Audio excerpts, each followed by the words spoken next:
सर्वांना सलाम। याच्या गृहस्थानाच्या या तिसऱ्या सभेमध्ये आपण सर्व मिळून प्रभूची स्तुती करूया। शहरोन विभागासोबत आज आपण सर्व एकत्र जमलेलो आहोत। प्रभूच्या मंदिरात प्रभूला सन्मान देणं हे आमचं प्रथम कर्तव्य आहे। तेरी आराधना करू, पाप क्षमा कर, जीवन दे दे, दया की याचना करू हे सुंदर गीत विजय संगीत या पुस्तकात क्रमांक 277 यावेळेस आपण सर्व मिळून गाणार आहोत।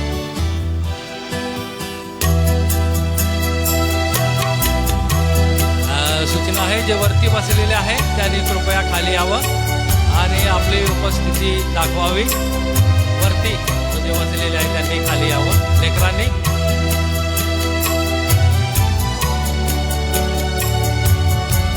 शहरोन मंडळीच्या लोकांनी पुढे यावं, कारण त्यांच्यासाठी विशेष प्रार्थना केली आहे। शहरोन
नंबर 7 यावेळेस आपण काढूया.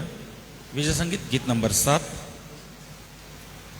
देवा तुझं आता नमन करीतो, तुझला स्तवितो प्रेमानंदे. पुन्हा एकदा सूचना आहे, गॅलरीमध्ये जे बसलेले आहेत त्यांनी खाली येऊन बसायचं आहे आणि येताना गॅलरीचं दार बंद करा.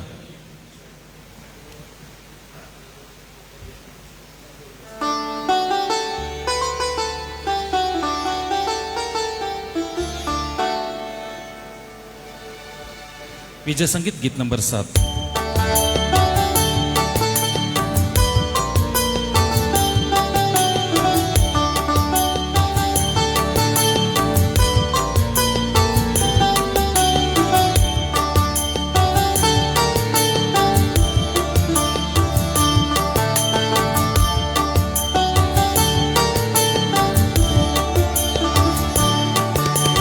देवा तुझं आता नमन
वेळेस आपण आपल्या जागेवर उभं राहू आणि गीत नंबर 203 यावेळेस काढूया. गृहस्थानाचं हे सुंदर गीत आपण सर्व मिळून गाऊ. विनवितो आम्ही आजी प्रभुराया, आशीर्वाद देया गृहालागी.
आज सायंकाळी पुन्हा या गृहसनाच्या मीटिंगमध्ये मी आपलं सर्वांचं तारणाऱ्या प्रभू येशू ख्रिस्तामध्ये स्वागत करतो. गृहसनाचं जे ब्रीद वचन आहे ते मी आपणासाठी वाचतो. नीतिसूत्राचं पुस्तक याचा 24वा अध्याय आणि 3 ते 4 वचनं आहे. सुज्ञानाच्या योगे घर बांधता येते, समजपणाने ते मजबूत राहते. ज्ञानाच्या योगे त्याच्या खोल्या सर्व प्रकारच्या मौल्यवान व मनोरम वस्तूंनी भरून जातात. देवबाप आपल्या वाचलेल्या वचनावर आशीर्वाद देव. यावेळेस आजचे नियोजित वक्ते आहे आदरणीय रेव्हरंड पठारे पाळक आहे. ते आज वचनाची सेवा ते करणार आहे. तसंच त्यांचा शास्त्र भाग आहे उत्पत्तीचं पुस्तक याचा 18वा अध्याय आणि 19वं वचन. दुसरा अध्याय आहे, दुसरं पुस्तक आहे यहोशवाचं पुस्तक याचा 24वा अध्याय आणि 15वं वचन आहे. त्याचा विषय आहे कुटुंबाचे ध्येय ठरविणे. मी विनंती करतो की या अध्यायाचं वाचन आपण करणार आहोत आणि मी विनंती पुढे बोलवतो की रेव्हरंड अनुप पाळक पुढे येतील आणि या अध्यायाचं ते वाचन करतील.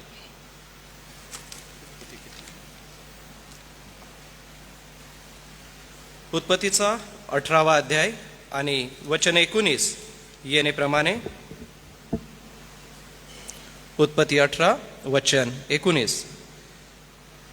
मी त्याची निवड केली आहे ती अशासाठी की त्याने आपल्या लेकरास व आपल्या पश्चात आपल्या घराण्यास आज्ञा द्यावी आणि त्यांनी न्यायनीतीने वागण्यासाठी परमेश्वराचा मार्ग आचरावा.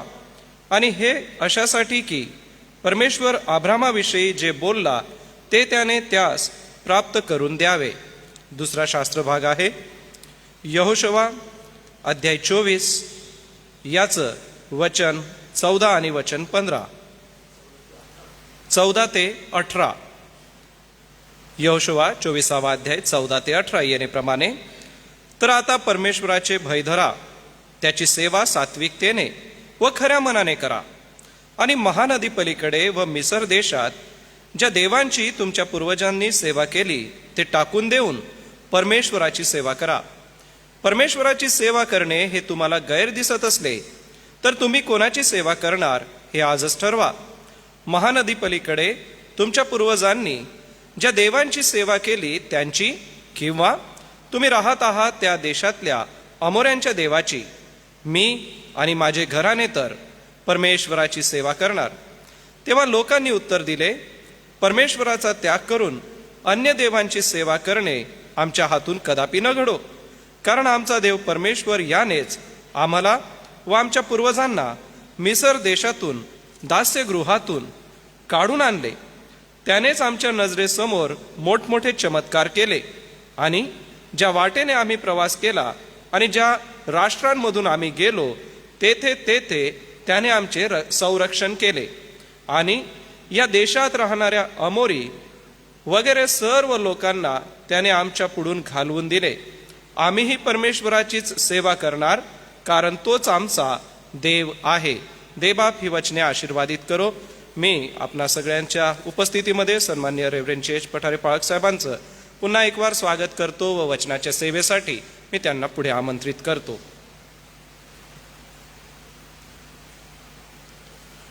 या गृहसनाच्या 3ऱ्या सभेमध्ये पुन्हा एक वार सर्वांचं स्वागत आणि सर्वांना प्रभू येशूमध्ये सलाम.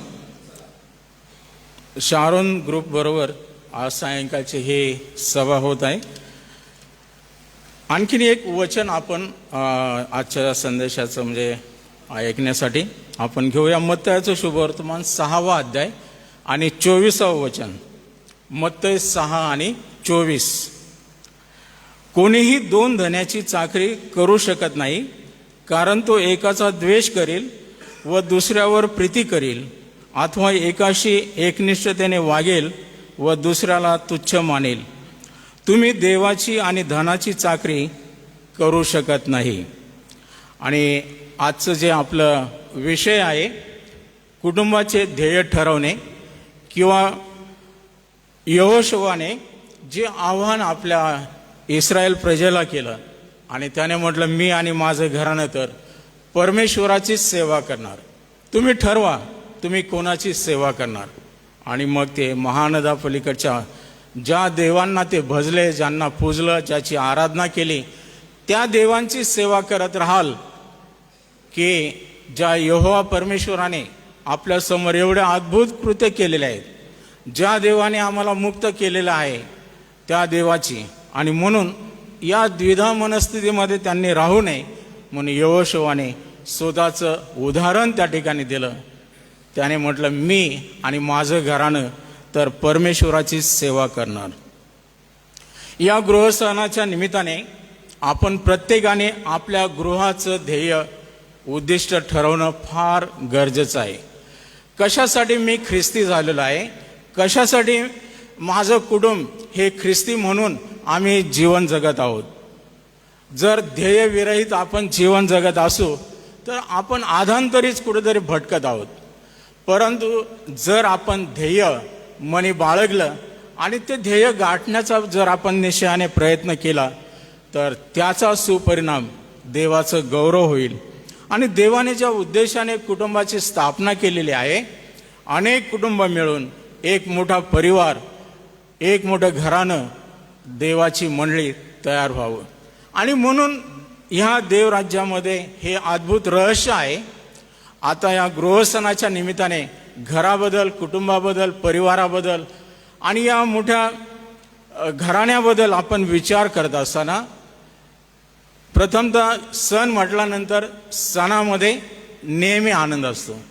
प्रत्येकाच्या चेहऱ्यावर, घरामध्ये, आपल्या परिवारामध्ये तो आनंद दिसला पाहिजे.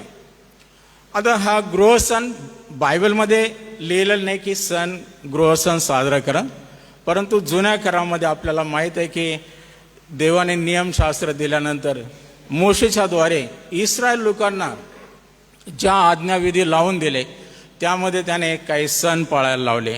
आणि जे 7 सण दिलेले आहे त्या सणांचा त्या इस्रायल लोकांच्या जीवनामध्ये फार मोठा परिणाम झालेला आहे. पूर्ण सप्ताहभर त्यांनी कोणत्याही प्रकारचं कामकाज करायचं नाही, तर देवाचं गौरव करायचं. आणि मग कशा प्रकारे, मग वलांडण सण असेल तर वलांडणाचा सण, मंडपाचा सण असेल तर मंडपाचा सण आपण कसा साजरा करायचा आहे, पेंटेकॉस्टचा सण आपण कसा साजरा करायचा, या सगळ्या गोष्टी लिखित आहे. मग हा गृहसण ना नव्या करारात आहे ना जुन्या करारात आहे, पण आपण एक सप्ताहभर आनंदाने उत्साहाने हा सण साजरा करत आहोत. ते जर आपल्याला माहीत नाही तर मग पुढे जात असताना कधी कधी आपण भ्रमात असतो. आता आपल्या महाराष्ट्राचा जर आढावा घेतला तर महाराष्ट्रामध्ये फक्त विदर्भ आणि खानदेश या भागात सोडून कुठेही गृहसण साजरा केला जात नाही. गृहसण साजरा केला जात नाही कारण माहीत नाही गृहसण काय आहे. परंतु आपल्याला माहीत आहे की हा गृहसण जेथे सुरुवात झाला त्या चीन देशाचा जर विचार केला तर 1900 मध्ये त्या चीन देशात, आता ते कम्युनिस्ट राजवटीमध्ये असल्यामुळे अनेक ख्रिस्ती मंडळांचा छळ झाला, अनेकांना घरदाराला मुकावं लागलं आणि अनेक प्रकारची समस्या, ख्रिस्ती विश्वास पण अनेकांनी सोडून दिला. पण जेमतेम जे विश्वासात दृढ होते, टेकून होते, असं म्हटलं की ती राजवट हटल्यानंतर एक मोठं धर्मसंजीवन आलं. त्याचं कारण आहे त्या ज्या उरलेल्या ख्रिस्ती लोकांनी आम्ही ख्रिस्ती आहोत, आम्ही देवाची प्रकाशाची प्रजा आहोत हे दाखवण्यासाठी हातात कॅन्डल्स घेऊन रात्री ते घरोघर फिरत आणि मग ख्रिस्ती लोक जे घर आहे त्याला प्रज्वलित करत आणि सर्व मग एकत्र येऊन आनंदाने नाचून बागडून. त्याचा परिणाम असं म्हणतात की फार मोठं धर्मसंजीवन चीनमध्ये आलं आणि ही सर्व जगभर म्हणजे बातमी पसरली की चायनामध्ये फार मोठं धर्मसंजीवन आलं. अनेक मिशनरी चळवळी मग सुरू झाल्या. त्यामध्ये आपल्या भारतामध्ये देखील असं म्हणतात की आता हे इतिहास आहे, नगरमध्ये पहिला नारायण वामन टिळकाने 1904 गृहसण साजरा केला. जे गीतं आपण गातो त्यांनी नाचून, पायामध्ये चाळ बांधून, हातात ते खंजिरी घेऊन आणि एका हातामध्ये त्या चिपळ्या आणि अतिशय सुंदर तालबद्ध नाचून त्यांनी हा गृहसण साजरा केला. आता त्या पिढीमध्ये गृहसण माहीत नाही, परंतु आठवडाभर लोकांना जमवून आणि ते आकाश दिवे लावतात लोक बाहेर, म्हणजे दिवाळी साजरी होती.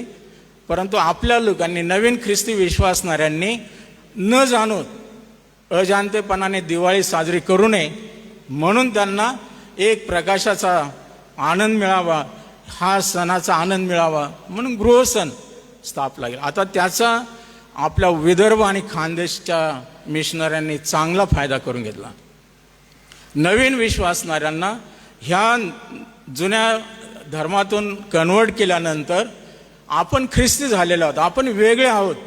कारण जर आपण हे दिवाळी पाळतात आम्ही पाळतो असं झालं काय फरक आहे, पण आपलं वेगळेपण दिसावं म्हणून गृहसण. आणि त्याचा सुपरिणाम त्या काळामध्ये त्या विदर्भामध्येही आपल्या खानदेश भागामध्ये देखील गृहसणाला फार महत्त्व आलं. लोक जागृत झाले, संजीवित झाले. आता आम्ही 75-76 नंतर तिकडं विदर्भामध्ये प्रॅक्टिकलला आम्हाला पाठवायचे, खास करून बोदोड बायबल कॉलेजच्या विद्यार्थ्यांना या गृहसणांना वक्ता म्हणून नाही, आता त्या मुलांना पहिल्या वर्षाला, दुसऱ्या वर्षाला आणि मग त्या खेड्यातल्या मंडळांमध्ये अगदी आनंदाने गोष्टी सांगून म्हणा किंवा घराबद्दल. तर मी पण 2-3 वर्ष गेलो सतत अमरावती, अकोला त्या भागामध्ये. मला तिकडं समजलं.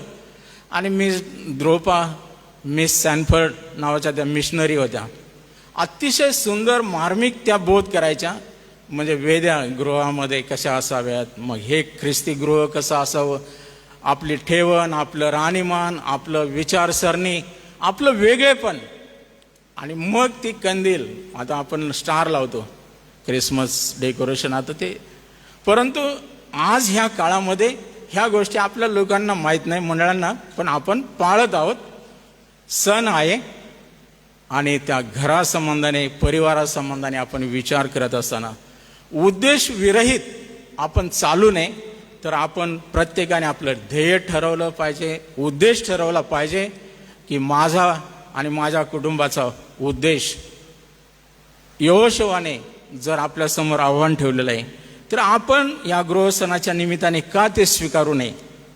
आणि म्हणून जे उदाहरणं मी घेतलेलं आहे, उत्पत्ती 18 अध्यायाने 19 वचनामध्ये देवाने अब्राहामाबद्दल जे सांगितलेलं आहे की देवाने म्हटलेलं आहे की मी त्याची निवड केली ती अशासाठी की आपल्या लेकरास व आपल्या पश्चात आपल्या घराण्यास आज्ञा द्यावी आणि त्यांनी न्यायनीतीने वागण्यासाठी परमेश्वराचा मार्ग आचरावा. आणि हे अशासाठी की परमेश्वर अब्राहामाविषयी जे बोलला ते त्याने त्यास प्राप्त करून द्यावे. देवाचा एका व्यक्तीला निवडण्याचा उद्देश फार महान होता. आपल्याला माहित आहे की देवाने सर्वात प्रथम एक मनुष्य निर्माण केला, आदम. एदेन बागेमध्ये ठेवलं. देव रोज प्रेम करत त्याच्या संगती अगदी आनंदाने येऊन गोष्टी करत, आणि हे किती काळ गेला आपल्याला माहीत नाही, आनंदात होते दोघं. आणि देवाने फक्त एकच आज्ञा दिली होती, परंतु ती त्यांच्याने पाळली गेली नाही. आणि ती अवज्ञा केल्यामुळे देवाच्या सहवासापासून ते विखरून गेले, दुरावले गेले.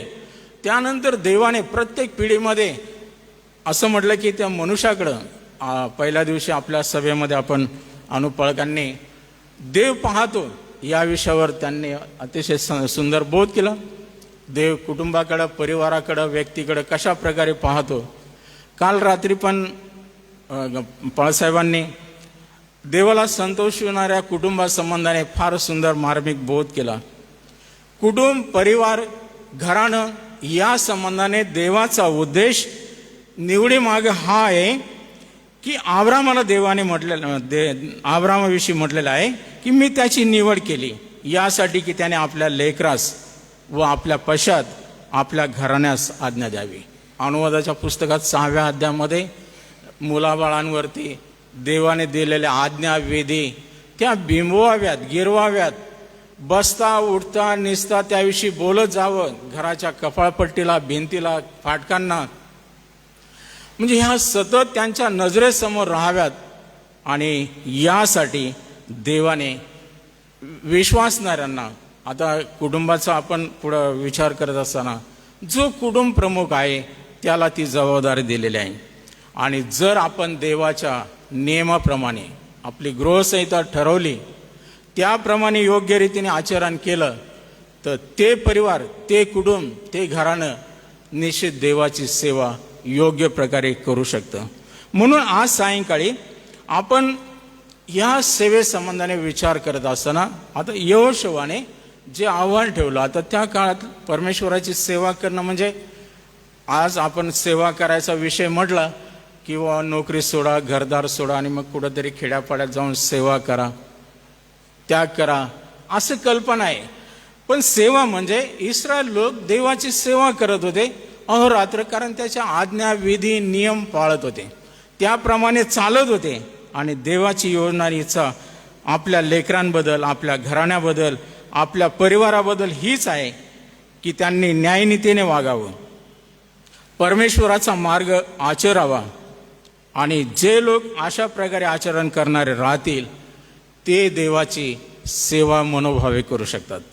आणि मग आम्हाला कोणती आध्यात्मिक सेवा दिलेली आहे? रोमकराच्या पत्रात पौलाने स्पष्टपणे लिहिलेल्या 12व्या अध्यायाच्या 1ल्या वचनामध्ये, आणि पौल म्हणतो की मी तुम्हाला विनवणी करतो, मी तुम्हाला आग्रहाची कळकळीची विनवणी करतो की तुम्ही काय करा, तुम्ही आपल्या शरीराचा जिवंत, पवित्र आणि देवाला ग्रहणीय असा यज्ञ करा. यज्ञ म्हणून स्वतःला समर्पण करा, ही तुमची आध्यात्मिक सेवा आहे. एक दिवसासाठी नाही, परंतु नित्य नियमाने आम्ही आमच्या स्वतःला जिवंत, जुन्या करामध्ये आपल्याला देवाने जे अर्पण आणायला लावलेले आहे ते जिवंत अर्पण पाहिजे, निर्दोष असावं. त्याचं सगळ्या गोष्टी बारीक सारीक रीतीने लिहिलेल्या आहेत. मेलेलं प्राणी देवाला कधी अर्पण केलं जात नाही. आपलं सजीव झालेलं, जिवंत असलेलं शरीर तेही पवित्र आणि अति निर्दोष असं समर्पण आम्हाला देवाला करायचं आहे त्या वेदीवर. आणि म्हणून आज आपण विचार करूया की जुन्या कराराचा भाग आणि नवीन कराराचा भाग याच्यामध्ये फार मोठी तफावत आहे. जुन्या कराराच्या कुटुंब व्यवस्थेसंबंधाने नवीन कराराच्या कुटुंब व्यवस्थेसंबंधाने पुष्कळ फरक आहे. आणि आजच्या आधुनिक युगाचा विचार केला ते घराने आपल्याला जर विचारात घेतले तर आपल्याला माहीत आहे याकोबाचं घराणं, मग ते 12 मुलं आणि 12 मुलांच्या 1-1, 2-2, 3-3, आता तिकडे काय ऐच्छिक होतं. मग लेकरही त्यांचं, आणि ते एवढं कुटुंब परिवार, नोहा त्याचे 3 मुलं 3 सुनात. देवाने त्या कुटुंबाकडं, ह्या परिवारांना त्या संबंधाने सांगितलं होतं. नोहाला सांगितलं तू आपल्या परिवाराची किंवा कुटुंबाची काळजी घे, त्यांच्यासाठी तू तारू बनव वाचण्यासाठी. प्रियानो, परमेश्वर जर अब्रामाविषयी त्याच्या निवडी संबंधाने हा उद्देश ठेवत आहे की त्याने आपल्या मुलाबाळांना, आपल्या पश्चात आपल्या घराण्याला ह्या गोष्टी शिकवाव्यात, तर देवाचा आज उद्देश तुमच्या आणि माझ्या संबंधाने तोच आहे. फक्त फरक हा आहे की आमची कुटुंब व्यवस्था आजच्या या आधुनिक समाजामध्ये तो मोठा परिवार होता, आमचा छोटा झालेला आहे, लहान झालेला आहे. आजकाल फक्त पती पत्नी आणि लेकरं 3 किंवा 4 एका घरात, म्हणजे आई वडील असले तरी त्यांना अडचण होती आणि मग ते आपल्याला त्या गोष्टी नंतर पाहू. परंतु हा गृहसण आपण साजरा करत असताना तुमच्या आणि माझ्या हातून ज्या पूर्वी झाल्या, यहोशुवाने जसं म्हटलेलं आहे की पूर्वजांनी तुमच्या जे केलं ते तुम्ही यापुढे करू नका. म्हणजे आपण चुकलो, जिवंत देवाला न ओळखता आपण अन्य देवांच्या नादी लागलो, त्यांना खुश करण्यासाठी वेगवेगळ्या प्रकारचे अर्पण केले असतील, त्यांना समर्पण केलं असेल. परंतु आज तुम्ही आणि मी असा निश्चय केला पाहिजे की ज्या देवाने आम्हाला त्या अंधकारातून, त्या गुलामगिरीतून ज्याने आम्हाला त्या जात जुलमामधून सोडवलं, आमच्यासाठी त्या फारोचं सैन्य त्याने त्या तांबड्या समुद्रामध्ये मारून टाकलं आणि आमचा त्याने प्रवास सुखकर केला. तो देव 40 वर्ष त्यांची काळजी वाहत गेला. त्या देवाने नानाविध चमत्कार त्यांच्या डोळ्यासमोर केले, हे या लोकांनी कधी विसरू नये. आणि मग अशा परमेश्वराची सेवा करण्यासाठी या लोकांनी पुढे यावं, हा उद्देश देवाचा होता. आता आपण रात्री मी संदेश 2दा ऐकला पाळसाहेबांचा, की आपलं काही रिपीट होऊ नये म्हणून, की 40 वर्ष देवाने त्या इस्रायल लोकांसाठी किती गोष्टी केल्या. हे लोक कर्मठ होते, देवाला न आवडणाऱ्या गोष्टी ते करत गेले म्हणून देवाने त्यांना मारू टाकलं. 60 लाख प्रजा, परंतु त्याच्यामध्ये जे कनानमध्ये गेले, किती लोक गेले? जुने 2 त्या पिढीतले, यहोशू आणि कालेब. बाकी ही नवीन पिढी जी जन्माला आली होती ती मोठी झाली. आणि असं म्हटलेलं आहे की जे आणले, बाहेर काढले, ते त्या देवाला न आवडते झाले. आणि म्हणून देवाने त्या वाळूमध्येच त्यांचा नाश करून टाकला, मारून टाकलं. प्रियानो, जर आम्ही बदललो नाही, आम्ही परिवर्तित झालो नाही, तर देवाकडे ते हत्यार आहे. कारण देवाला म्हणजे असं क्रोध येतो, राग येतो. कारण आमचा देव जितका प्रेमळ आहे तितका तो क्रोधाविष्ट देखील आहे. तो गय करत नाही. परंतु ह्या कृपेच्या काळामध्ये असल्यामुळे देव आमच्यावर कृपेवर कृपा करत आहे. ग्रेटर ग्रेस असं म्हटलेलं आहे आमच्यावर होत आहे. आणि तरी आपण त्या कृपेचा इतका अनादर, अवेअर करत आहोत की आज तुमच्या आणि माझ्या संबंधाने देव ईर्ष्यावान बनत आहे. या गृहसणाच्या निमित्ताने या यहोशूवाकडून आपल्याला 2 गोष्टी समजून घ्यायच्या आहेत आणि त्या फार मौल्यवान आहेत. पहिली बाब त्याने म्हटलेलं आहे मी, आणि असं म्हटलेलं की वैयक्तिक व्यक्तिवाचक रीतीने कुटुंब प्रमुख म्हणून जो पिता आहे, जो पती आहे, जो मुख्य आहे घराचा, त्याच्या संबंधाने आपण विचार करणार आहोत. आणि मी माझ्या घरात, मी माझ्या कुटुंबात, मी माझ्या परिवारात कसं जीवन जगलं पाहिजे याचा विचार करणार आहोत. मार्काचं शुभवर्तमान 5वा अध्याय 1 ते 20 वचनं जर वाचली तर एक गोष्ट नाही ती, तो चमत्कार आहे. आणि इतका अद्भुत चमत्कार प्रभू येशू ख्रिस्ताने केला. गनेसरेत नावाच्या गावाच्या त्या सीमेवर एक व्यक्ती, त्याला अनेक वर्ष त्या भूताने, त्या सैतानाने जखडून ठेवलेलं होतं. आणि तो किती त्याचे हातपाय बेड्यांमध्ये टाकले तरी तोडून टाकायचा, दगडाने आपले अंग ठेचून घ्यायचा, कब्रस्थानामध्ये राहायचा, ओरडायचा आणि सगळ्यांना त्रास द्यायचा. लोक त्याच्या भीतीने त्या एरियामध्ये कोणी भटकत नव्हतं, फिरकत नव्हतं. घरच्यांनी सोडून दिलं, गाववाल्यांनी सोडलं, आजूबाजूच्या परिसरातील लोकांना त्याची दहशत बसली होती. कोण त्याला बरं करायला जाणार, कोण त्याला सोडवायला? परंतु प्रभू येशू ख्रिस्त गनेसरेतच्या प्रांतामध्ये चालला. असं म्हटलं की त्याने त्या भूतग्रस्ताला पाहिलं आणि प्रभू येशू ख्रिस्त त्याच्याकडे आला. तर तो ओरडू लागला की हे प्रभू, अजून तुझी वेळ आली नाही, तू इतक्या लवकर कशाला मला सतवायला? आता तो सैतान बोलत होता, सैतानाला माहीत आहे त्याचा वेळ कधी आहे. आणि मग प्रभू येशू ख्रिस्ताने त्याला बरं केलं, त्याच्यातले भूत घालून टाकले. आणि भूतांनी काय विनंती केली? त्या भूतांनी विनंती केली की आम्हाला जर याच्यातून काढत आहे तर आम्हाला त्या डुकरांमध्ये जाऊ द्या, आम्हाला स्थान पाहिजे, आम्हाला काहीतरी देह पाहिजे, शरीर पाहिजे ज्याच्यामध्ये प्रवेश करायला पाहिजे. आणि त्या कळपामध्ये जाऊन ते शिरले. किती होते ते कळपात डुकरं? तो सगळ्या कळपच्या कळप त्या तलावामध्ये जाऊन मेला. 2000 डुकरं होते. 2000 डुकरं मेले. लोकांना त्याचं इतकं वाईट वाटलं की अरे हा येशू ख्रिस्त आपल्या गावात अजून आला नाही, सीमेवर आलेला आहे आणि त्याच्यामुळे आमचं इतकं मोठं नुकसान झालं की 2000 डुकरं मेलेले. त्याने सांगितलं की आता तू आमच्या गावात येऊ नको.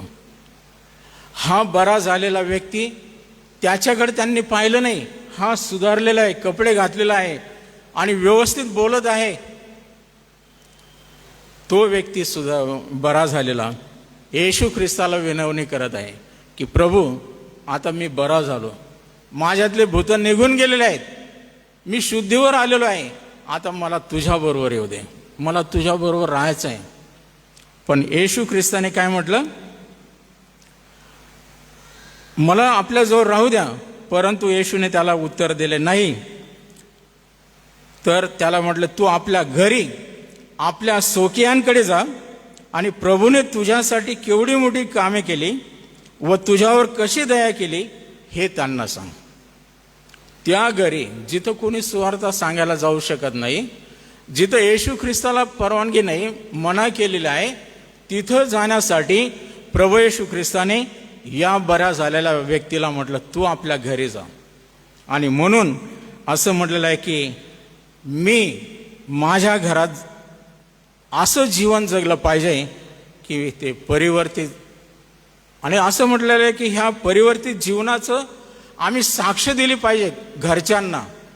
आणि जेव्हा आपल्याकडे पाहतील लोक की ह्या व्यक्तीला खरोखर त्या प्रभू येशू ख्रिस्ताने त्याच्या जीवनात किती मोठा चमत्कार केला, हो इतके वर्ष झालेले आहे, वेड्यासारखा स्वतःला ठेचून घ्यायचा, काय काय इजा करायचा, सतत कब्रस्तानामध्ये राहायचा, आंघोळ केलेली नाही वर्षानुवर्ष, आणि अशा भयानक परिस्थितीमधून हा बरा झालेला आहे. ज्यावेळेस प्रभूने त्याला म्हटलं की तू आपल्या सोकियांकडे जा, आपल्या घरी जा आणि प्रभूने तुझ्यावर कशी दया केली हे त्यांना सांग. आणि तो व्यक्ती आनंदाने आपल्या परिवाराकडे आपल्या घरी जात असताना तेव्हा तो गेला आणि येशूने जी मोठी कामे त्याच्यासाठी केली होती ती दकापलीस प्रांतात जाहीर करू लागला. त्या दकापलीस ते 10 ते तळवटीचे नगर, त्या सगळ्या भागात ही साक्ष देऊ लागला. प्रभू येशू ख्रिस्ताबद्दल सुवार्ता गाजवू लागला की पहा, इतके वर्ष मी अशा प्रकारे जीवन जगलो, या प्रकारे लोक मला घाबरत होते, मला भीत होते, माझ्याजवळ कोणी येत नव्हतं, परंतु मला प्रभू येशू ख्रिस्ताने बरं केलं, माझ्यातले सर्व अशुद्ध आत्मे घालून टाकलेले आहे, आता मी खरा बदललेला आहे, मी परिवर्तित झालेला आहे. आणि त्या जीवनाकडे पाहून लोक आश्चर्यचकित झाले. अरे हा माणूस वेडा, ज्याला आपण अतिशय म्हणजे हीन समजत होतो, तो आज इतका समंजसपणाने व्यवस्थितपणे तो आपली साक्ष देत आहे. म्हणून असं म्हटलेलं आहे, कधी कधी हा भूतग्रस्त समाजाला त्रासदायक होता. उदाहरण दाखल मी सांगतो की म्हण आहे, आता ते सगळ्यांना माहीत आहे, घराघरामध्ये देवळात दूत आणि बाहेर भूत. हा भूतग्रस्त बाहेर भूत होता, पण घरी आल्यानंतर तो देवदूत बनला. देवदूत म्हणजे देवाने प्रभू येशू ख्रिस्ताने त्याच्या जीवनाचं परिवर्तन केल्यानंतर अशुद्धपणा निघून गेला, सर्व पापाचं जीवन त्याचं नष्ट झालं. आता तो नवीन बनलेला व्यक्ती आपल्या घरामध्ये दूताप्रमाणे त्याच्या साक्षीवर अगदी सगळेजण अगदी आनंदाने ऐकायला येऊ लागले. आणि किती आनंद झाला असेल. प्रियानो, आज आम्ही आपल्या स्वतःच्या जीवनाचा विचार करत असताना प्रभू येशू ख्रिस्त तुम्हाला आणि मला आपल्या घरासंबंधाने सांगत आहे की जे कुटुंब देवाने आम्हाला दिलेलं आहे, मग पत्नी असेल, लेकरं असतील, आईवडील असतील, आपण कुटुंबाचे कदाचित प्रमुख असू, आज माझं घरातलं वर्तन आणि बाहेरचं वर्तन याच्यामध्ये काय फरक आहे. कधी कधी असं म्हटलं की जगातलं जीवन आपल्यामध्ये असतं, ते जीवन घरात, आणि मग असं फरक जाणवत नाही जगामध्ये. 2 कॉरिंथ 5:17 म्हटलेलं आहे, म्हणून जर कोणी ख्रिस्ताच्या ठायी असेल तर तो नवी उत्पत्ती आहे, जुने ते होऊन गेले, पहा ते नवे झाले आहे. म्हणजे ख्रिस्तामध्ये नवी उत्पत्ती झालो आहो. आणि देवाने मला माझ्या घरातील लोकांकडे पाठवलेलं आहे. म्हणजे देवाची इच्छा आहे की आपण आपली साक्ष, माझं तारण प्रभूने कशासाठी केलेलं आहे मला कशा प्रकारे तारण मिळालेलं आहे, ही फार महत्त्वाची बाब आहे.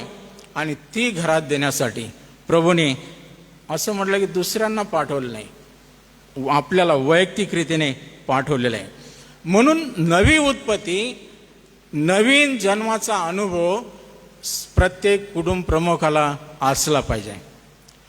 आणि जर आपण हा अनुभव घेतलेला आहे ख्रिस्तामध्ये, तर ख्रिस्त माझ्यामध्ये जगत आहे हे सगळ्यांना दिसेल. गलती करायच्या पत्रात 2 आणि 20 मध्ये म्हटलेलं, यापुढे मी जगतो असं नाही, तर ख्रिस्त माझ्या ठाई जगत आहे. आता प्रत्येकाला हे दिसल की ह्याच्यामध्ये ख्रिस्त जगत आहे. ख्रिस्तासारखं तो आपल्या जीवनाचं आचरण घरात बाहेर करत आहे. आणि असं म्हटलेलं की लोक आपल्या बोलण्याकडे कधी म्हणजे लक्ष देणार नाही, परंतु आपल्या वर्तनाकडं, आपल्या चालण्याकडं, आपल्या व्यवहाराकडं लोकांचं लक्ष असतं.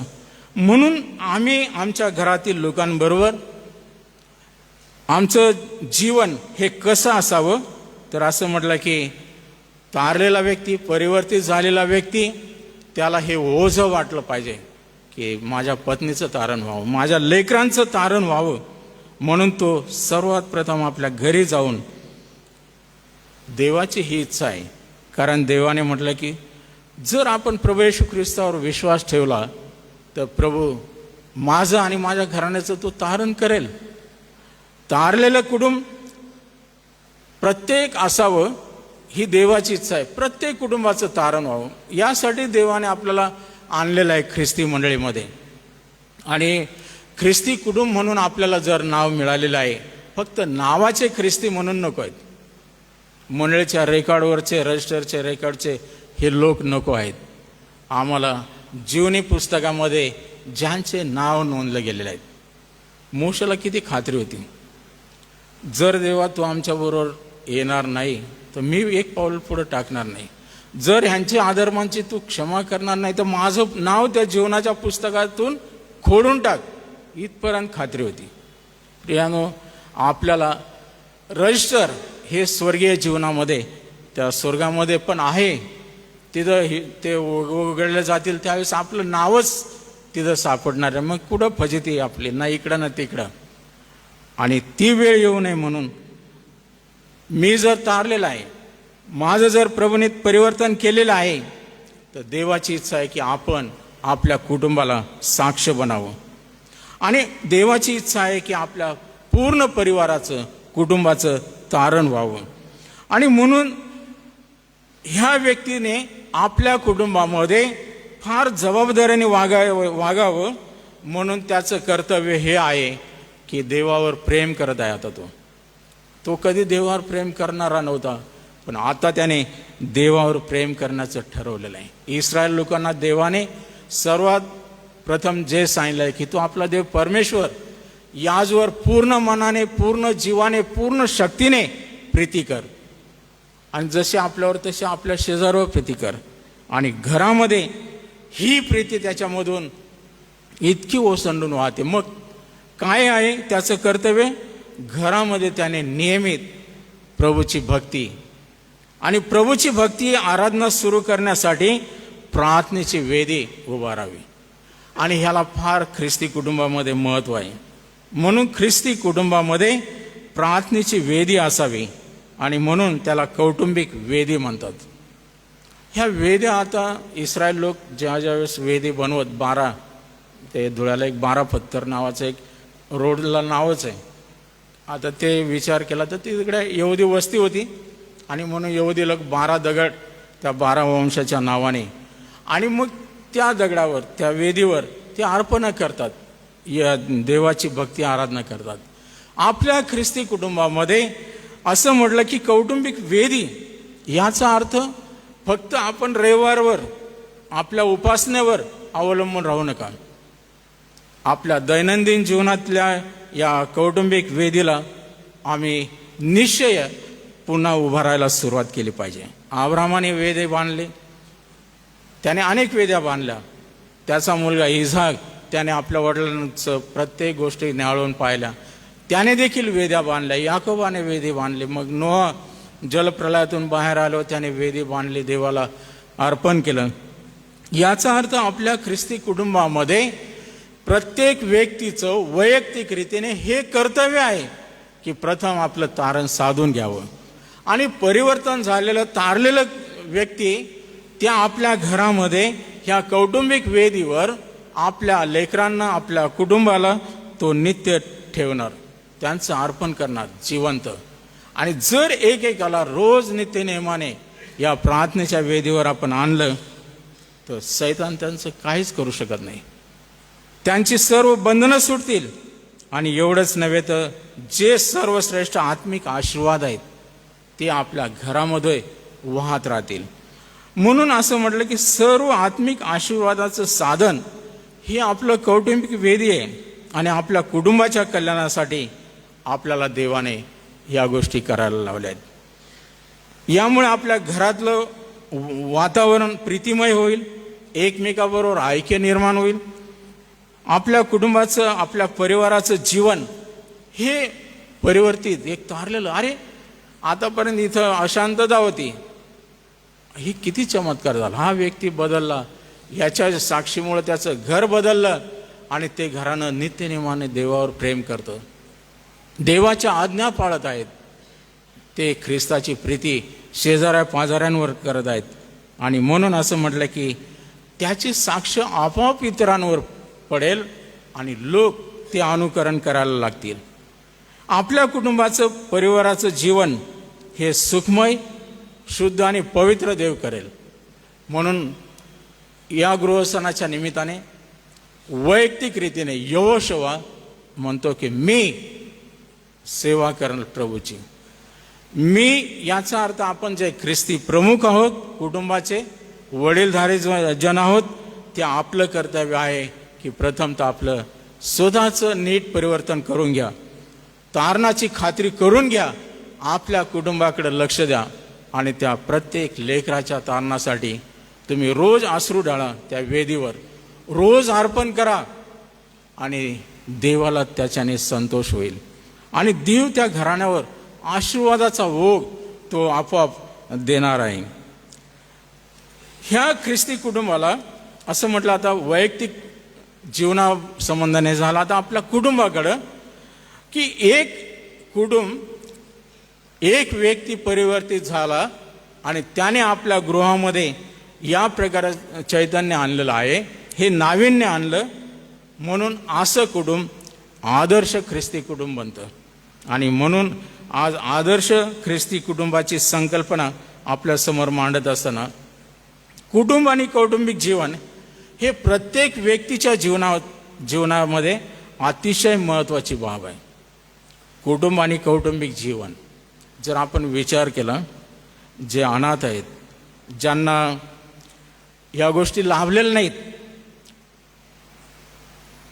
म्हणजे कुटुंबाची ऊब, आई वडिलांचं प्रेम, कौटुंबिक जिव्हाळा ह्याचा अनुभवच मिळाला नाही, तर त्यांच्या मनावर झालेला जो परिणाम आहे त्याबद्दल असं म्हटलेलं आहे की अनेकांनी त्यांना दत्तक घेतलं असेल, अनेकांनी त्यांना मूल म्हणून प्रेम केलं असेल, अनेकांनी त्यांची मनोभावे सेवा केलेली असेल, परंतु असं म्हटलं की हा कटू अनुभव अशा व्यक्तींच्या जीवनावर इतका काय झालेला असतो की त्याच्या जखमा आयुष्यभर ओल्या राहतात. आयुष्यभर मला कुटुंबाचं सुख नाही, मला सौख्य लाभलं नाही, तो कुटुंब काय आहे त्याचं महत्त्व त्याला म्हणजे चुकल्यासारखं वाटणार आहे. म्हणून इतरांनी कितीही केलेलं संगोपन असलं, कितीही प्रेम दिलेलं असेल, ते अपूर्ण पडतं. फक्त परमेश्वरानेच असं म्हटलं की कुटुंब संस्था स्थापन केल्यामुळे ही आत्मिक संस्था आहे आणि ह्या आत्मिक संस्थेचा जनक प्रभू परमेश्वर आहे. देवाची मानवासंबंधाने ही योजना आणि इच्छा आहे की मानवी वाढ एका कुटुंबामध्ये व्हावी. एका कुटुंबाच्या द्वारे अब्रामाला देवाने बोलावलं, त्याच्या संबंधाने उद्देश ठेवला आणि त्याच्याद्वारे एक मोठं राष्ट्र निर्माण केलं की जे आजही आहे, जगाला एक साक्ष आहे. प्रियानो, देव एका व्यक्तीला यासाठी निवडतो, मग तो कदाचित अतिशय पापामध्ये असेल, तो म्हणतो तुमचे पापे किती लाखेसारखे लाल असले तरी ते बर्फासारखी पांढरे शुभ्र होतील. आणि तो परिवर्तित झालेला व्यक्ती आपल्या घरामध्ये जर या प्रकारे आदर्श जीवन जगेल तर ते कुटुंब, ते घर आदर्श ख्रिस्ती कुटुंब बनल्याशिवाय राहणार नाही. म्हणून परमेश्वराने आपल्या कुटुंबाची स्थापना केलेली आहे, हे आपण लक्षात ठेवूया. असं जेमतेम कोणीतरी जोडलं, ह्याने स्थळ दाखवलं, त्याने हे केलं आणि झालं म्हणजे असं उधळ नाही. म्हणून म्हटलेलं आहे ख्रिस्ती कुटुंब ही दैवी संस्था आपण समजलं पाहिजे. ही आत्मिक संस्था आहे आणि देवाची इच्छा आहे. खऱ्या अर्थाने आमची सर्वांगीण जी वाढ आहे ती घरामध्ये व्हायला पाहिजे. आपण अवलंबून राहतो मंडळीवर, आपण समाजावर, इतरांवर. कसं काय पोषण होणार आहे, कशा प्रकारे आमची वाढ होणार आहे, तर घरातच आपल्याला सुखाची कल्पना करता येईल, आपल्याला स्थिरतेची कल्पना आपल्या कौटुंबिक जीवनामध्येच ह्या गोष्टी आपल्याला लाभणार आहे. म्हणून कुटुंबाचं महत्त्व फार मोठं आहे. जीवनाची सुरुवातच आपल्या घरातून होते आणि म्हणून पवित्र शास्त्रातील या कुटुंब व सध्याचे कुटुंब ह्याची तफावत आपण पाहिली असताना पूर्वीच्या या मोठ्या परिवारांमध्ये, मोठमोठ्या घराण्यांमध्ये किती जिव्हाळा होता. आजोबा, पणजोबा आणि ते नातवंड आणि ते सगळे, जोपर्यंत ती आज्ञा वडीलधारा व्यक्ती करत नाही कोणी मोडू शकत नव्हता. आणि सर्व ऐकत. याकोबाचे 12 मुलं होते. जरी ते सावत्र भाऊ काय होते, परंतु त्यांचं ते जरी योसेफाचा त्यांनी द्वेष केला, ही देवाची योजना होती, पण सर्व आज्ञेमध्ये होते. मोठ्या परिवाराची ती जुन्या कराराची. पण नवीन करारामध्ये आपण आलेलो आहोत. देवाने आम्हाला देखील एक कुटुंब, मग तो मोठा असेल किंवा लहान असेल, देवाचा उद्देश ही आहे की आमचं कुटुंब लहान आहे की मोठं आहे, परंतु ते तारलेलं असावं, ते एक आदर्श ख्रिस्ती कुटुंब बनावं. म्हणून असं म्हटलं की या आजच्या या आधुनिक युगामध्ये ही एकत्र कुटुंब पद्धती मोडकळीस आलेली आहे. परंतु आम्ही दोघेही काम करतो, नोकरी करतो, आमच्या घरात लेकरं आहेत ते कुठंतरी आपण सांभाळायला ठेवतो आणि मग किती तारांबळ उडते आपल्या सगळ्यांना माहीत आहे. म्हणून जेमतेम आपलं कुटुंब हे संकुचित होत गेलेलं आहे आणि ह्याचा परिणाम अनेक परिवारावर झालेला आहे. जे प्रेम, जो जिव्हाळा, जे आस्था, जे संगोपन मोठ्या परिवारामध्ये होतं ते कदाचित लहान परिवारामध्ये होत नाही.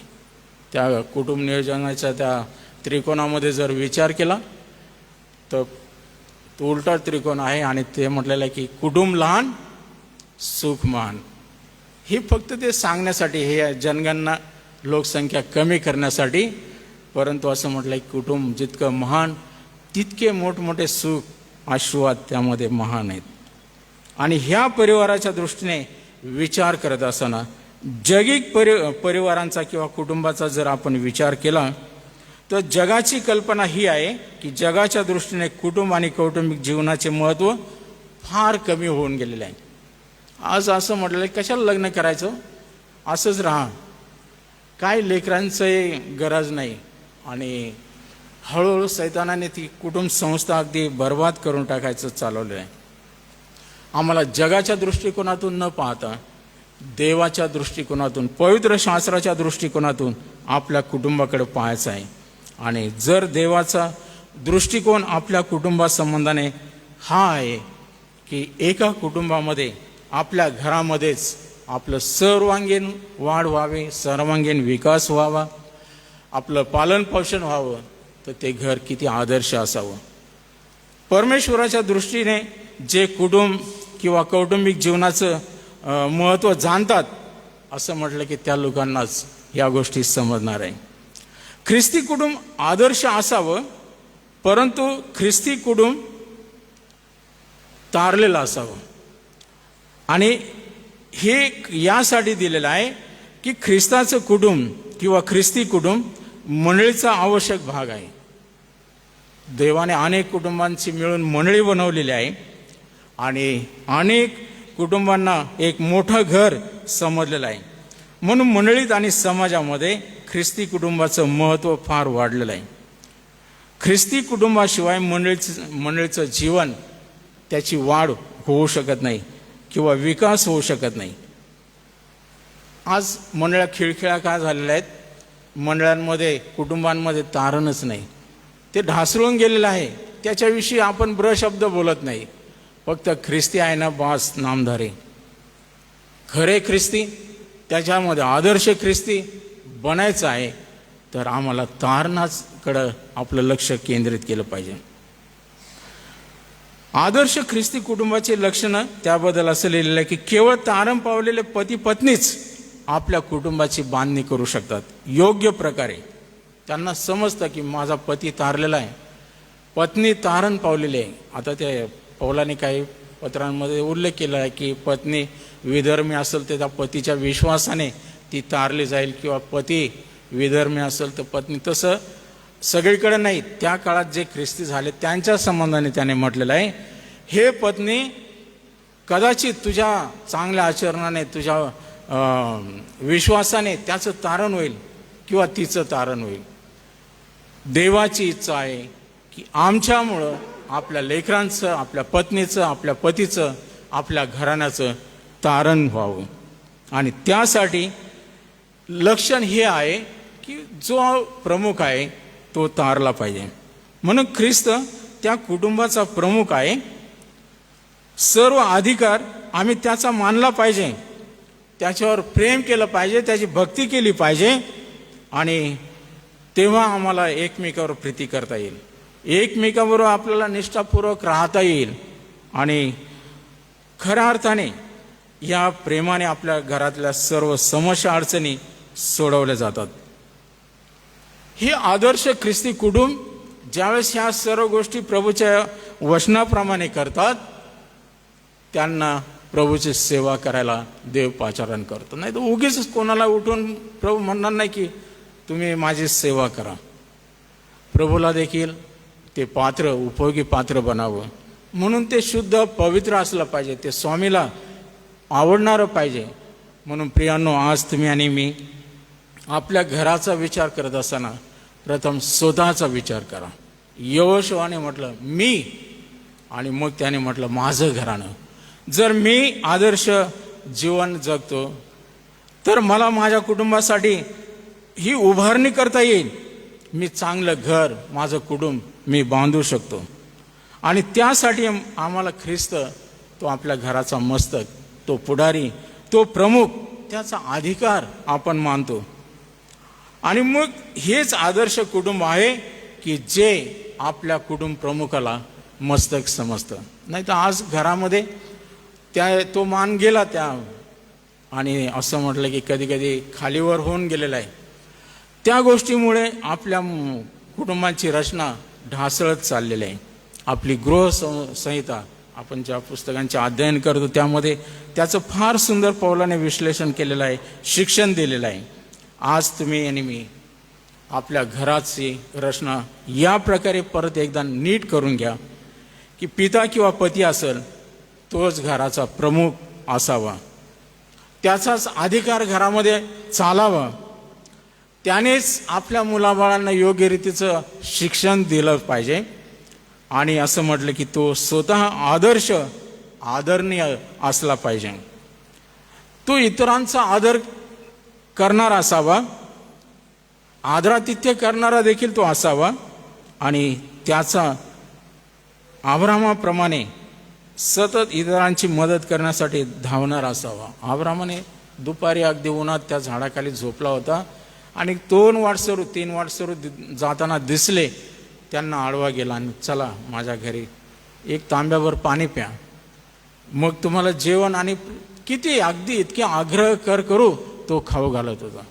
प्रियानो, इब्रिकराच्या पत्रामध्ये पौलाने देखील 13व्या अध्यायामध्ये सांगितलेले अतिथी प्रेमाचा विसर पडू देऊ नका. प्रियानो, आपल्या गृहाचा प्रमुख जो आहे, पुढारी आहे, त्याच्या ठाई हे गुणलक्षण असलंच पाहिजे.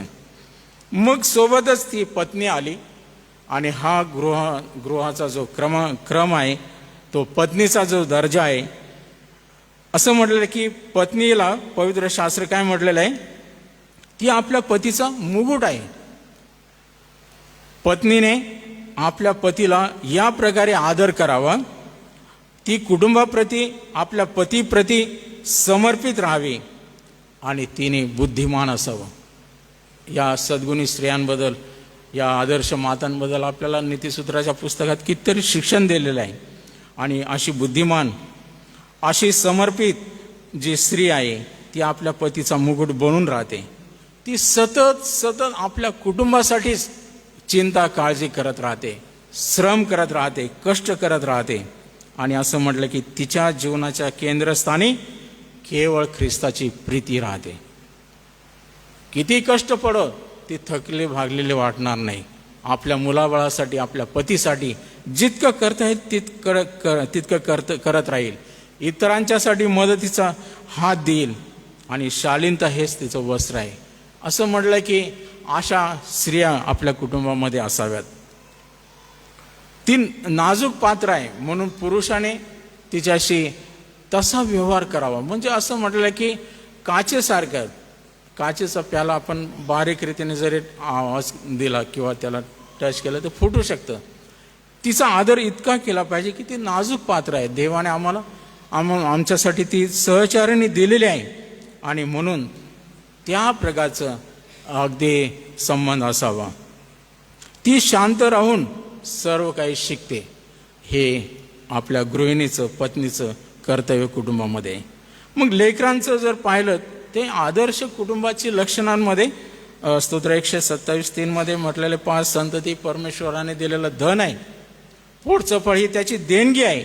आपली जी लेकरं आहेत ही देवापासून मिळालेली देणगी आहे, ठेव आहे, धन आहे. तर त्याचा आपण सांभाळ किंवा जतन करावं. ही लेकरं त्यांच्या बाबतीमध्ये त्यांनी आज्ञाधारकपणाने वागलं पाहिजे. एफेसकराच्या पत्रात 6व्या अध्यायात 1-2 मध्ये पौलाने म्हटलेलं की आपल्या आई वडिलांचा मान राख, त्यामध्येच तुला दीर्घायुष्य आहे, तुझ्या आयुष्याचं कल्याण आहे. म्हणून आज्ञाधारक ही लेकरं कशी बनतील ज्यावेळेस ते वडिलांचं, आईचं आचरण त्यांच्या डोळ्यासमोर इतका आदर्श आहे. पहा ती संतती धन्य होईल, आशीर्वादित होईल. ते सतत आपल्या आईला, आपल्या वडिलाला धन्य म्हणतील आणि योग्य प्रकारे आई वडिलांच्या आज्ञा पाळून ती आईच्या शिस्तीने, वडिलांच्या शिकवणुकीने चालण्याचा निश्चय करतील. सलमोन राजाने वारंवार म्हटलं ना, आईची शिस्त सोडू नको. म्हणजे त्याच्या आईने त्याला वारंवार त्या गोष्टी बिंबवलेल्या आहेत. वडिलांनी शिस्त लावण्यासाठी त्याला छडी पण दिल्या असतील आणि म्हणून म्हटलेलं आहे की आवरू नको. आपल्या मुलावर आपण प्रेम करत आहोत पण ते छडी मारणं आवरू नये. म्हणजे त्याला शिक्षा केलीच पाहिजे वेळेवर. आणि मग ती लेकरं आदर्श कसे बनतात? ते लेकरं आपल्या तारुण्याला कोणी तुच्छ लेखू नये म्हणून ते स्वतःला सांभाळतात. अरे मला कोणी नाव ठेवू नये, माझ्या तारुण्यामध्ये काही अयोग्य गोष्ट असू नये म्हणून ते सांभाळून देवाचं भय धरून जीवन जगतात. मंडळीमधले, घरातले जे वडील जन आहेत त्यांचा ते सतत आदर करतात. आणि असं म्हटलं की हे आज्ञाधारक परिवार तोच खरा, असं म्हटलं की आदर्श ख्रिस्ती कुटुंब त्याला आपण म्हणू शकतो. पती पत्नी मुलं एकमेकाबरोबर आणि देवाबरोबर नित्यनेमाने सहभागितेमध्ये राहतात, चालतात, बसतात, उठतात, पवित्र आत्म्याच्या नियंत्रणामध्ये आपलं जीवन ठेवतात. देव अशा कुटुंबांना सेवेसाठी वेगळं करतो. आणि देवासाठी वाहिलेले परिवार, वाहिलेले जन आपल्याला पवित्र शास्त्रामध्ये अनेक पाहायला मिळतात. प्रियांनो, हे आपलं ध्येय आपण विसरून गेलेलो आहोत. कशासाठी आहे? फक्त आपण ख्रिस्ती कुटुंब म्हणून लग्न झालं, लेकरं झाले असंच जगण्यासाठी नाही. आम्हाला देवाच्या मंडळीमध्ये देवाने आणलेलं आहे आणि देवाचं हे घराणं, ही मंडळी खऱ्या अर्थाने आशीर्वादित होण्यासाठी एक एक कुटुंब तारण पावलं जावं, एक एक कुटुंब आदर्श बनावं, त्यांची लेकरं मुलं-बाळं आदर्श व्हावीत आणि अशा कुटुंबांच्या द्वारे, त्या मोठ्या घराण्याच्या द्वारे प्रभूची सेवा व्हावी. आणि म्हणून ह्या ध्येयाने जे झपाटलेले आहेत तेच म्हणू शकतात, आता मी आणि माझं घराणं नाही तर मी एकटं चाललेलं आहे, मुलं वेगळीकडं, पत्नी एकीकडं, आणि ते योग्य चालत नाही. आपण बैलगाड्या, आता बैलगाड्या पण आता दिसत नाहीत, एक बैल इकडं ओढतो, एक इकडं, असं कधी कधी दिसतं ना आपल्याला चित्र. मग ती गाडी चालती खडखड, मग ते असं संसार, असं कुटुंब विस्कळीत होऊन जातं, मोडून जातं, आणि सैतान टपलेला आहे. म्हणून आज या गृह सणाच्या निमित्ताने मी आता जास्त पुढचं कट करून इथंच थांबवतो की प्रियानो, आम्हाला रोज आपल्या कौटुंबिक वेदीवर आपलं शरीर म्हणजे मी स्वतःला, मी माझ्या कुटुंबाला, पत्नीला, लेकरांना ह्या वेदीवर जिवंतपणे अर्पण करायचं आहे. जिवंतपणे अर्पायला अब्राहमाने मागे पुढं पाहिलं नाही आपल्या मुलाला. इसाक असं म्हटलं की तारुण्यामध्ये त्याने पदार्पण केलेलं होतं. त्याला उचलून त्या लाकडांवर, आणि तो बाबाला वडिलांना विचारत आहे, बाबा लाकडं घेतलेत, सुरा घेतला, सगळी तयारी केलेली आहे, पण एक गोष्ट विसरलेली आहेत, कोकरा कुठे आहे? आणि मग तो म्हणतो, बाळा देव पाहून देईल. देवाने सांगितलेलं होतं, हा म्हातारपणी झालेला, हा ज्याच्यावर तू फार जीवापाड प्रेम करत आहे, तोच मला दे. आणि हा मोरिया पर्वतावर पहाटे अब्राहम घेऊन गेला. त्याने त्या वेदीवर ते जिवंत बाळ, ते मूल अर्पण करण्यासाठी ठेवलं. त्याने फक्त नाटक केलं नाही, सुरा हातात घेऊन तो मारणार, तितक्या देवाने त्याला अडवलं. म्हणजे देव कसोटी पाहतो. प्रियानो, तुम्हाला आणि मला आपलं शरीर जिवंत, मेल्यावर नाही, किंवा अगदी आता मोडकळीस आलेलं आहे, थकलं भागल्यावर, तेव्हा नाही, तर असं म्हटलं की देवाला जे अर्पण द्यायचं आहे ते निर्दोष, पवित्र, शुद्ध असावं. म्हणून आपलं हे तारलेलं कुटुंब, आपलं वैयक्तिक जीवन, हे परिवर्तित झालेलं जीवन, हे पवित्र आणि शुद्ध केलेलं जीवन आता ह्या वेदीवर देवाला अर्पण करायचं आहे. आणि देव ह्या यज्ञाच्या द्वारे संतुष्ट झाला पाहिजे. देवाला आनंद वाटला पाहिजे की होय, हे लोक रोज माझ्यासाठी आपलं समर्पण करतात. आज आपलं ध्येय हे ठरवा. यहोशुआ म्हणतो, मी तर निश्चय केलेला आहे, मी तर माझं ध्येय ठरवलेलं आहे, आता तुम्ही कोणाचं? आपल्याला माहिती आहे, पुढे जर वाचला शास्त्र भाग, तर सर्व लोक म्हणतात आम्ही पण त्याच देवाची, यहोवाची आम्ही सेवा करणार. आणि म्हणून पौलाने म्हटलेलं आहे की आता हे रोमकराच्या पत्रात 12:1 प्रमाणे आपलं रोज अर्पण आपण वाहत आहोत, ही आमची आध्यात्मिक सेवा आहे. आणि ही आध्यात्मिक सेवा सुरू करा. देव त्या कुटुंबाला त्याच्या गौरवासाठी असं म्हटलं की निश्चित पाचारण करणार. आता ते प्रभू येशू ख्रिस्ताने म्हटलं की 2 धन्याची चाकरी करता येत नाही. ते थोडंसं मी थोडक्यात 1 मिनिटात सांगून थांबवतो. एकाचा द्वेष करल, एकावर प्रीती करल, म्हणून आपण द्विमनाचे राहू नये. म्हणून 2 धन्याची, कधी कधी असं म्हणतात ना, चला ह्याची पण करून त्याची पण, याला खुश आणि त्याला, जगातल्या गोष्टीला पण आणि देवाच्या आत्मिक गोष्टींना, ते कधी होणार नाही. म्हणून आज या गृहस्थानाच्या निमित्ताने आपण कुटुंब प्रमुख म्हणून आपला स्वतःचा दृढ निश्चय, आपल्या कुटुंबाचं ध्येय आपण ठरवून घेऊ की मला आणि माझ्या कुटुंबाला तर परमेश्वराची सेवा करायची आहे. तर मला स्वतःला वाहिलं पाहिजे, समर्पित झालं पाहिजे. आणि या संपूर्ण तारलेल्या, या पवित्र केलेल्या, वेगळे केलेल्या आपल्या कुटुंबाला देवाच्या हातात आपल्याला सोपवायचं आहे. म्हणून आम्हाला एकच मार्ग आहे, 2 धन्याची नाही करायची, एकाचीच. ज्याने आमचं तारण केलं, ज्याने आमच्या जीवनात चांगली कृत्य केली, त्या प्रभूवर प्रेम करायचं, त्याचीच सेवा करायची, त्याचीच भक्ती करायची, त्याच्याच मार्गाने चालायचं. असे सर्व कुटुंब मिळून जर करल तर देव आम्हाला आशीर्वाद, आपल्याला समृद्धी दिल्याशिवाय राहणार नाही. देवबाप करू. या गृहस्थानाच्या निमित्ताने हे वचन तुमच्या आणि माझ्यासाठी प्रभू आशीर्वादित करू. थँक्यू.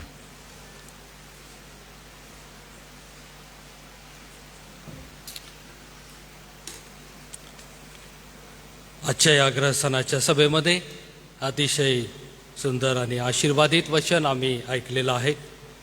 आमच्या कुटुंबामध्ये जे ध्येय असावं ते कशा प्रकारे असावं हे देवाच्या वचनामधून आम्ही ऐकलेलं आहे. आणि म्हणून आमचं कुटुंब आदर्श आणि तारण पावलेलं असावं. परमेश्वराच्या गौरवासाठी त्याचा उपयोग झालेला असावा यामधून आम्हाला पाहायला मिळालेला आहे. आणि म्हणून आदरणीय रेव्हरंड पठारे पाळक यांचे मी फार फार आभार मानतो आणि देव त्यांची सेवा देखील आशीर्वादित करो. यावेळेस मी विनंती करतो की क्वायर पुढे येतील आणि आपलं गीत सादर करतील आणि गीत होत असताना दानार्पण घेण्यात येईल.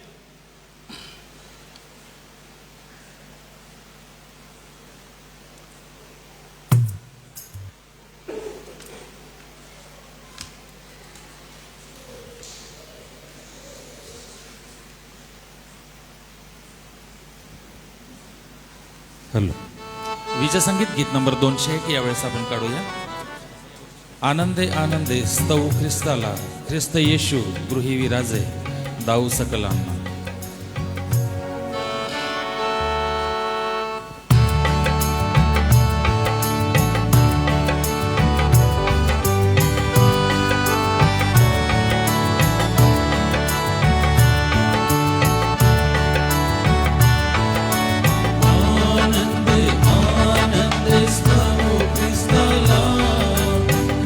येशू गृही विराजे दाऊ सकलांना. गड्यांनो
यावेळेस आम्ही दानार्पणावर प्रार्थना करणार आहोत. त्यासोबत शहारोन कॅम्पसच्या वतीने त्यांची गृहसनाची सभा होती आणि म्हणून शहारोन कॅम्पसचे सभासद पातोंडा शिवार आणि गंधर्व नगरी येथील सभासद आपण उभं राहावं.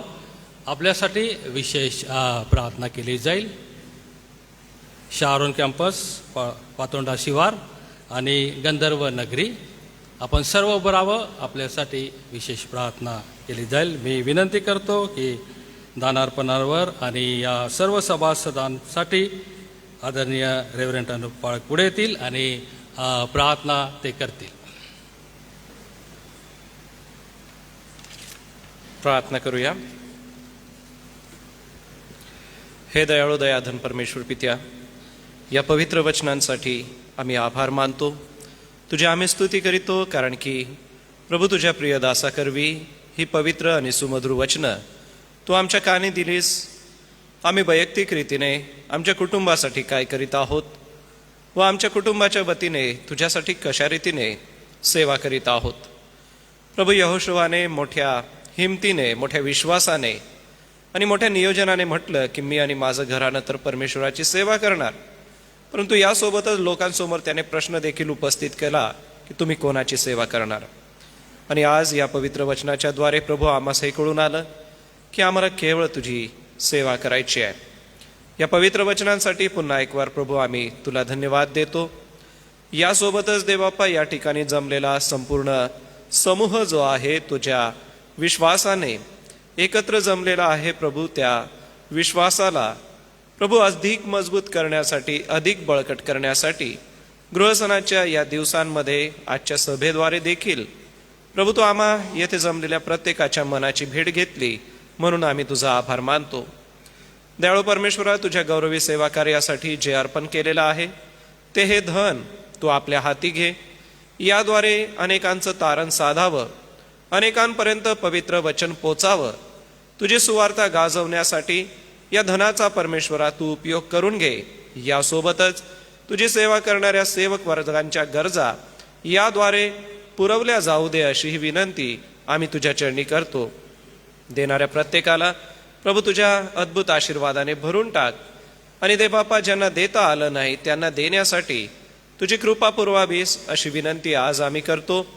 यासोबतच प्रिय देवबापा, आम्ही आमचं मन, आमचं जीवन आणि आमचं कुटुंब तुझ्या चरणी पुन्हा एक वार नव्याने अर्पण करतो.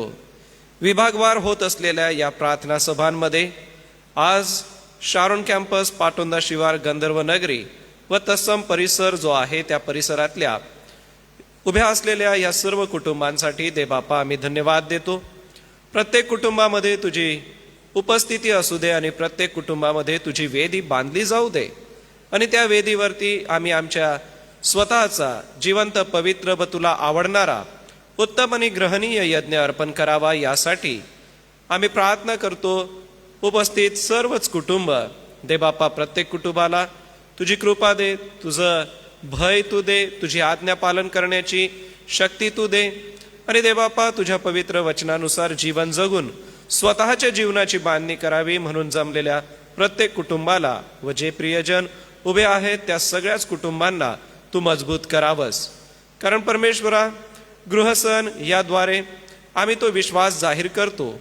प्रभू, आजवर आलेले अनेक गृहसन आमच्यासाठी आशीर्वादाचे झालेत, परंतु येणाऱ्या पिढीसमोर एक नवा आदर्श ठेवण्यासाठी आमचं कुटुंब, आणि जसं आज आम्ही वचन ऐकलं, मी काय करीत आहे, माझं कुटुंब काय करीत आहे, हे विश्वासाने स्वीकारून पुढे जाण्यासाठी प्रत्येक घराला, प्रत्येक कुटुंबाला दे बापा तू मार्गदर्शन करणारा असा हो. उभे असलेल्या या कुटुंबियांना दे बापा आम्ही तुझ्या हाती समर्पित करतो. ज्या ज्या सेवेमध्ये ते आहेत, प्रत्येकाची सेवा वेगळी आहे. दे बापा, प्रत्येकाचं सेवा कार्य तू आशीर्वादित कर. त्यांच्या नोकरी व्यवसायावरती परमेश्वरा तुझी बरकत दे. कुटुंब परिवारावरती तुझं आरोग्याचा वर्धहस्त दे. ज्या कोणाला आजार आहे, दुखणे आहेत, ते दूर निघून जाऊ दे व ख्रिस्ताच्या शांतीने ही घरं भरली जाऊ दे व एका नवीन आनंदासाठी प्रत्येक घराला, प्रत्येक कुटुंबाला दे बापा तू मजबूत कर. या घरांच्या समवेत या धनाला देखील प्रभू आम्ही तुझ्या हाती समर्पित करतो. त्याचा तू स्वीकार कर. ही प्रार्थना तारणाऱ्या प्रभू येशूच्या गोड नावाने केली म्हणून तू ऐक. आमेन.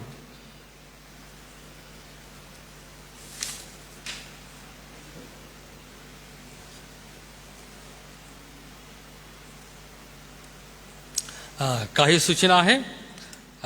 सभा संपल्यानंतर सर्वांसाठी फराळाची व्यवस्था आहे. फराळ घेतल्याशिवाय कोणी जाऊ नये. फराळाची व्यवस्था शहारोन कॅम्पसच्या सभासदांनी केलेली आहे. तसंच दुसरी सूचना आहे, उद्याची गृहसनाची सभा सायंकाळी 7 वाजता SA चर्च नंदुरबार या ठिकाणी होईल. चालक आहे रेव्हरंड अनुप पाळक आहे आणि वक्ती आहे, नियोजित वक्ती आहे बिशप सतीश पटेल. या ठिकाणी आपणा सर्वांना प्रेमपूर्वक आमंत्रण आहे. यावेळेस आम्ही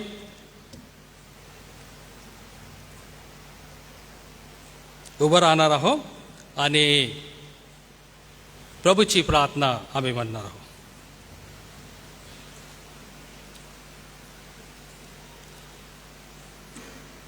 हे आमच्या स्वर्गातील पित्या, तुझे नाव पवित्र मानले जाओ. तुझे राज्य हो, जसे स्वर्गात तसे पृथ्वीवर. तुझ्या इच्छेप्रमाणे हो. आमची रोजची भाकर आज आम्हास दे, आणि जसे आम्ही आपल्या ऋणास ऋण सोडले तशी तू आमची ऋणे आम्हाला सोड.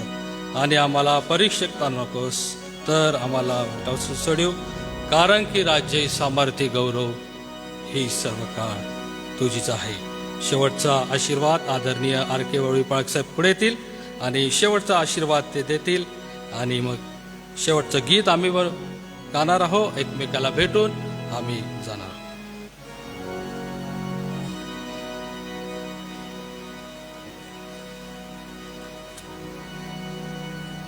आणि आता ज्या शांतीच्या देवाने आकाश आणि पृथ्वी निर्माण केली, त्या देवपित्याची अगाध प्रीती, आमच्या तारणाऱ्या प्रभू येशू ख्रिस्ताची कृपा आणि जो कैवारी पवित्र आत्मा, त्याची गोड संगती शारोन मंडळीबरोबर, इथं जमलेले सर्व विश्वासणाऱ्यांबरोबर, सर्व इथं जमलेले तुझे दास यांच्याबरोबर, देवाची मंडळी आणि इस्रायल राष्ट्र याबरोबर आता आणि सदा सर्व काळपर्यंत असो.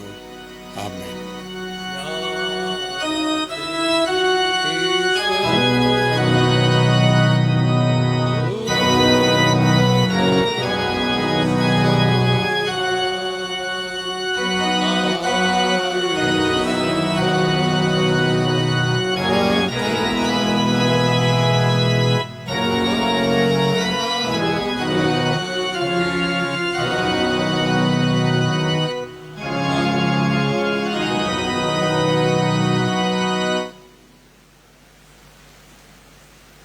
प्रार्थना करू. प्रभू, आज पुन्हा आम्ही तुला धन्यवाद देतो आजच्या या सभेसाठी. सुंदर वचनं आमच्या कानी पडले, आमच्या हृदयाला स्पर्श केलेला आहे. शहारोन ग्रुप तर्फे पित्या परमेश्वरा जो फराळ आणलेला आहे तो आशीर्वादित कर. त्याद्वारे तुझं गौरव होऊ दे. प्रभू येशूच्या नावाने मागतो म्हणून तो ऐक. आमेन. सलाम सर्वांना. सलाम.